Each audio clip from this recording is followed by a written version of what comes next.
The War Council chamber aboard Resolute Dawn hummed with tension. Holograms hovered midair, red and blue constellations of ships, trajectories, casualty forecasts. Every species in the coalition had a seat at the obsidian table, the crystalline Threx, the scaled Zorathians, the insectoid Varl, and one human. Lieutenant Eric Maddox sat still. Arms crossed. Eyes forward. He hadn't spoken since entering the room. Fleet Marshal Coralvier, a translucent Threx with an icy voice, paced beside the central display. Drenhal is bleeding. We lose another outpost every 4 cycles. Our projections show collapse in 7. The only viable strategy, boomed General Cole from the Varl Quadrant, is a blind jump insertion. Strike their communication towers before their reinforcements arrive. Precision is irrelevant. We burn a path. No, rasped Admiral Sevix of the Zorathians. Tarkathi psychology relies on predictability. We exploit that. Create a false withdrawal, then strike from beneath their northern trench line. Voices overlapped, opinions clashed like blades. The air grew tight. In the far end of the room, Eric remained silent. Eyes turned toward him eventually, one by one. He hasn't said a word, muttered Sevix. Is that normal for your kind? Colonel Anders, Earth's liaison, cleared his throat. Lieutenant Maddox speaks only when it matters. He observes. Cole scoffed. Observes? Is he a statue or a strategist? Coralvier turned, his crystalline form catching the overhead light like a blade. Human. You were stationed at Outpost Cyrix during the first breach. You survived what no one else did. What do you see in this plan? Eric's gaze flicked to the holograms. His lips pressed together. No answer. A beat passed. Then 2. The silence grew uncomfortable. And then he blinked. Slowly. Deliberately. But still, nothing. Insulting, growled Cole. You demand a seat at the table and then offer no voice? Arrogance cloaked in silence is still arrogance. Eric met his eyes, unflinching. Still no reply. Coralvier exhaled through his vents. We move forward with Admiral Sevix's plan. Simulation begins in 1 hour. Chairs scraped. Holograms dissolved. The council disbanded in waves of murmuring discontent. Only Eric remained seated as the others left. In the dim corridor outside, Colonel Anders caught up to him. You're pushing it, Eric.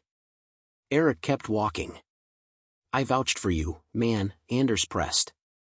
They think you're either broken or arrogant. I am neither. You know that's not the point. Eric stopped outside the observation window overlooking the hangar bay. Tarkathi wreckage was being analyzed by drones below, charred black plating, fragments of energy cores still ticking faintly. I listened, Eric said finally. They weren't ready to hear the right answer. Anders tilted his head. And you were? Eric didn't answer. He reached into his coat and pulled a small data crystal. What is that? Anders asked.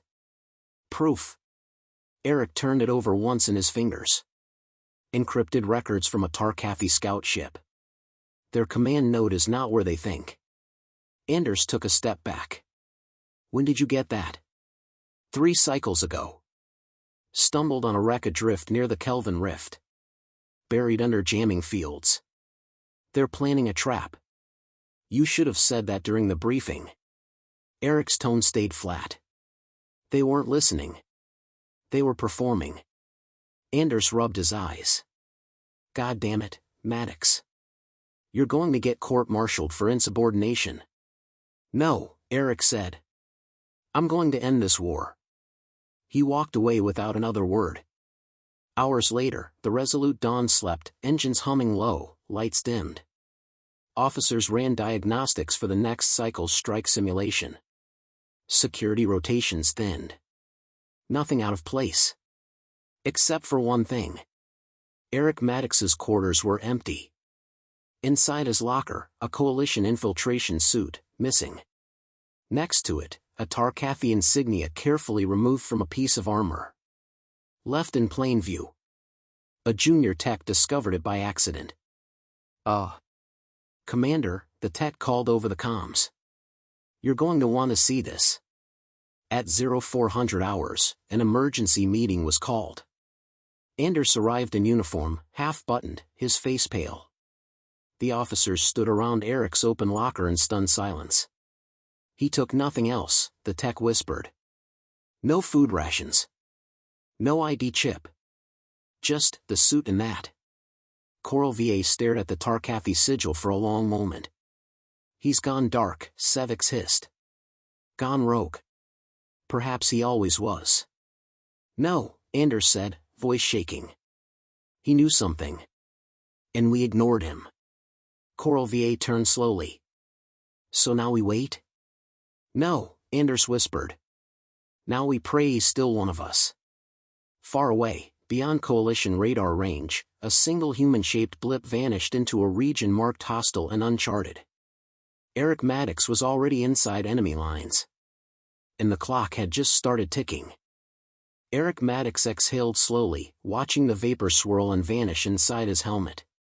The infiltration suit adjusted its camo mesh, blending with the coarse silver bark of the Tarkathy war trees around him. Their fortress loomed beyond the ridge, silent, angular, pulsing faintly under the alien sky like a living wound. He crept forward, boots pressing soundlessly into dirt that hissed with static. The Tarkathy homeworld was wired, soil-laced with neural sensors that alerted command if movement patterns deviated. But humans didn't walk like aliens. Their weight distribution was unpredictable. Maddox counted on that. Eric to Ghost, he whispered, knowing full well no one would answer. The call was habit, not hope. Inside the fortress perimeter, floodlights shimmered violet, casting warped shadows across the courtyard. Tarkathy soldiers patrolled in synchronized arcs, never speaking, only pulsing short-wave signals to each other. Efficient. Cold. Eric moved between them like smoke. He'd spent a week studying their rhythms. He didn't need stealth tech, he had timing. 10 meters to the access hatch. 7 seconds between guard rotations. He moved. The hatch hissed open with a low chime. He slipped in. Darkness. The corridors were alive. Literally. Tarkathy infrastructure grew like bone, archways curved, walls pulsed gently, and cables twisted like veins. The air smelled sterile, synthetic, wrong. Eric's target lay at the heart of the structure, the WIRM node, a biomechanical AI that managed all frontline tactical intelligence. WIRMs weren't just machines. They were bred, part organism, part processor. Killing one could blind an entire division. But he wasn't here to kill it. Not yet. He brought something else. Inside a sealed pouch strapped to his thigh was a recursive logic virus, designed by a human engineer who'd died unrecognized. It mimicked command signals, replicated faster than detection protocols, and delivered only one instruction: destroy from within. He reached the node chamber without incident. 2 guards flanked the arch. Both Tarkathy. 7 feet tall. Armored in chitin. Eyes like wet obsidian. Eric crouched low, unholstered his compact stunner. He couldn't risk noise. 2 zaps. 2 bodies down. No alarms. He stepped inside. The WIRM node hung in a chrysalis of fiber and fluid. Its surface twitched as if dreaming. Tubes fed it thought streams. It breathed once every 10 seconds. Eric approached slowly. The virus chip in his palm glowed blue.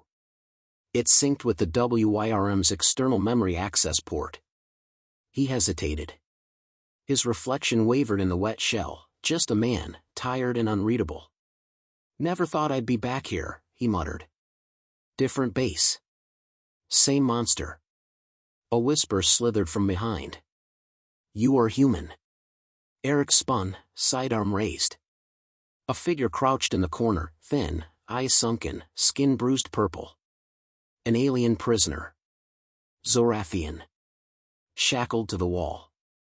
I thought you were part of the silence, the prisoner said hoarsely. Eric lowered the gun. What silence? The kind that kills after it listens. You move like the others I've seen, but quieter. Quieter than them. Eric approached. What are you doing here? The prisoner coughed blood. They interrogated me. I told them everything I knew. I screamed, I begged. They didn't care. Then someone like you came once. Said nothing. Just placed something inside the WIRM, and left. A week later, that sector collapsed.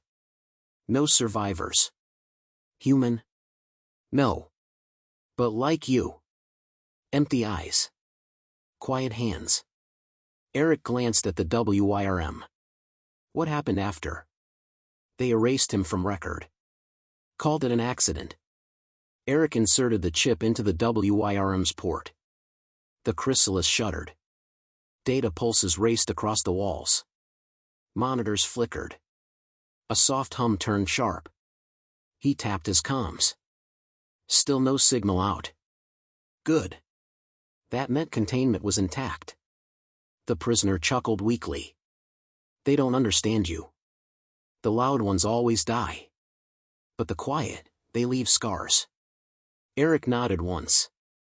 Then gunfire erupted down the corridor. 2 Tarkathi soldiers entered, rifles drawn. One shouted in garbled static. The other aimed. Eric dove behind the chrysalis. The WIRM shrieked, a high-pitched psychic squeal that split the air. Bullets tore through its side. Wrong move. The virus, reacting to sudden trauma, accelerated. Lights died. Sirens wailed. A red mist hissed from vents. Eric fired twice, center mass. Both Tarkathi dropped, writhing. He turned to the prisoner. Time to go. Don't have time, the alien rasped. Go. Eric hesitated. Then placed a spare oxygen strip in the Zorathian's hand and ran. Alarms echoed through the base. The internal lighting shifted from red to black to white in stuttering waves. System instability. Eric counted seconds. If the virus reached core logic, the entire base would collapse into command disarray. That was the plan. He reached a service shaft. Climbed. 3 levels. Heart pounding. Then a voice boomed across the intercom, deep, arrogant. Intruder detected. Biological readings, human. Repeat, human infiltrator confirmed. Eric smiled beneath his helmet. So they finally noticed. At the surface, transport drones scrambled like insects. Soldiers shouted. No one knew where to go, half the systems were offline, comms scrambled by their own WIRM's false orders. Eric dashed across the courtyard. A gunship lifted off to his left. Another exploded in midair, misfired by internal AI. He jumped into a discarded escape pod and hotwired the launch. As the pod rose, he looked back. The Tarkathi stronghold cracked down the middle, metal splitting like bone under pressure. Screams filled the air, not human ones. The WIRM had turned on its masters. His comms clicked. A faint signal pushed through static. Eric? Anders' voice. Barely audible. Eric leaned in and said only this. I hope they ignored me again. Admiral Sevix paced the command bridge of the Resolute Dawn, mandibles twitching. Still no word from the Drenhau forward array, he barked. Static, replied the comms officer. Then silence. Fleet Marshal Coral VA hovered beside him, translucent limbs coiled with tension. Their AI network dropped offline precisely 13 minutes ago. That kind of collapse, it's not tactical. It's catastrophic. Colonel Anders, human representative, stood at the observation deck. He didn't speak. Just stared into the data streams rolling across the command interface. One line caught his eye, an unauthorized outbound signal had blipped into the void, tightly compressed and tagged, Human 121, verified. Eric. Anders stepped forward. Open that packet. Now. Inside the compressed file was a blueprint. Not one of metal or structure, but pattern, the layout of the Tarkafi command hierarchy, pulsing with routing nodes, AI substructures, and contingency overrides. It was everything. Their network. Their vulnerabilities. Their war plan. Where the hell did he get this? Anders muttered. Sevix leaned closer. This is a map to the Dominion's brain. A silence passed between the officers, unlike the tense kind from before. This was quiet with weight. Then Coralvier spoke. Prepare a coordinated strike. No simulations. No delays. We move now. Aboard a Tarkafi dreadnought on the edge of the Black Rift, Commander Yalzeth stood surrounded by his elite. He watched the war feed flicker, distorted, fractured, data bleeding through like a wound. What is this? He snapped. Network collapse, Commander, replied one of his lieutenants. Origin appears to be the WYRM node on Drenhal. That's impossible. The feed stuttered again. An image flickered in, grainy, shadowed, unmistakable. A human, helmet removed, staring directly into the base's surveillance lens. Then a voice, low and calm. I told them nothing. That's what scared them. Yalzetha's expression froze. He knew that voice. The Coalition fleet moved like a blade unsheathed. Eric's transmission had included not only Tarkafi network pathways but false command signatures. The Dominion ships began receiving forged orders from within: pull back, delay, reroute. Confusion spread. Inside the war zone, Coalition missiles struck blind holes. Tarkafi formations dissolved into scattered pieces. Eric's virus hadn't just infected their node. It reprogrammed their doctrine, turned predictability into weakness. The same rigid patterns they'd built their empire on now worked against them. One by one, their strongholds fell without organized defense. In the aftermath, on Resolute Dawn, Eric Maddox walked back into the war room. Uniform dirty, eyes sharp, gait steady. The same table. The same alien faces. But the atmosphere had changed. Coralvier faced him first. You compromised Coalition security. You vanished without clearance. Eric nodded. Yes. You acted unilaterally, Sevix added. You could have jeopardized everything. I know. Anders stepped beside him. But he didn't. He ended a war. The Admiral's mandibles clacked. A war cannot end in one blow. It can when that blow collapses the enemy's operating system, Eric said evenly. You were strategizing within rules they made. I made them irrelevant. Coralvier watched him a long moment. Then slowly turned to the hologram at the center of the table. It showed a Dominion fleet adrift, lifeless, without orders. And for the first time since the war began, the Coalition recorded 0 casualties in a major offensive. Sevix looked down. You were quiet in the briefing. That was the warning. Eric didn't smile. They didn't hear me because I didn't speak. They heard me because I acted. In the Tarkafi inner sanctum, deep beneath the fortress world of Vezron, Yalzeth listened to the final incoming reports. Outposts lost. Fleets shattered. Command lines corrupted. His war was over. Not by brute force. Not by superior tech. By a single variable his species had dismissed, the human equation.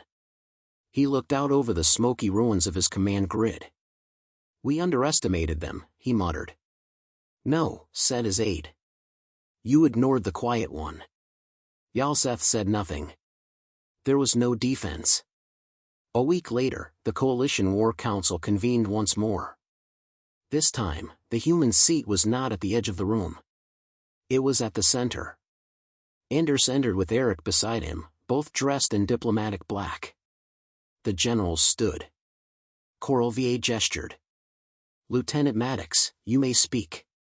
Eric looked around, calm as ever. Then, with a small nod. Let's talk about peace. 2 weeks after the ceasefire, the coalition's newly formed peace tribunal gathered in a gravity-stabilized chamber above the ruins of Drenhal. The structure floated where the war had peaked, symbolic, fragile, exposed. Eric Maddox stood in front of a circular panel, surrounded by representatives of the surviving factions. Above them, orbital debris still shimmered like ashes in slow motion. He wasn't here to fight. Not today. Proceed, said the tribunal lead, a multi-eyed Faraxi judge whose tone was more sonar than voice. Eric cleared his throat. The Dominion isn't just broken, it's hollow. Yalzetha's war machine collapsed because it was built without the capacity to change. Poetic, scoffed a delegate from the Varl Protectorate, her mandibles twitching. But tactically, what do you propose? Peace is unstable without understanding, Eric replied. And understanding doesn't come from negotiations. It comes from pattern recognition. Coral VA watched him silently from his seat, arms folded behind his crystalline back. There was no hostility now. Just curiosity. The Tarkathi didn't fall because we outgunned them, Eric continued. They fell because we studied them longer than they studied us. While they underestimated us, we mapped them. Quietly. Thoroughly. He walked to the center of the table and tapped a projection pad. A 3D construct of the Dominion's social and command structure unfolded. They didn't just fear noise, they depended on it. Orders barked. Power displayed. But humans, we grew in chaos. We adapt in silence. The room stayed still. Then came the question no one wanted to voice. Why didn't you warn us earlier? Asked the Zorathian diplomat. Why wait until the edge of collapse? Eric met the eyes around the chamber. Because had I told you too soon, you would have tried to control it. You would have hesitated.